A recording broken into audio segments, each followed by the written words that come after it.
আমরা বাগানে চলে এসেছি। মা, এত রোদ্দুরে কি করছো তুমি?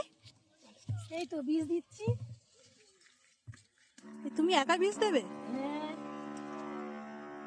আর দেখো আমার মা বীজ দিচ্ছে গাছে, পেয়ারা গাছে পোকা হয়েছে তাই। পেয়ারা গাছগুলো দেখো কত।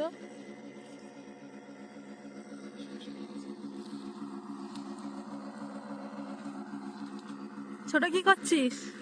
এই তো দাঁড়িয়ে আছি, দেখছি মা বীজ দিচ্ছে। দেখো আমাদের বাগানে শসা গাছও আছে। শসা গাছে কত ফুল এসছে দেখো।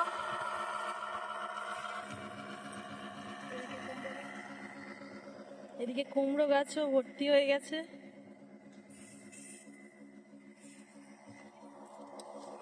আবার ছোট পেয়ারা গাছ লাগানো হয়েছে।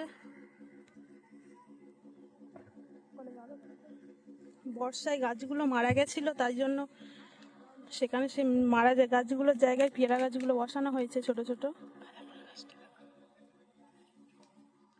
তো বড় গাছগুলোই পেয়ারা ভর্তি হয়ে গেছে ছোট।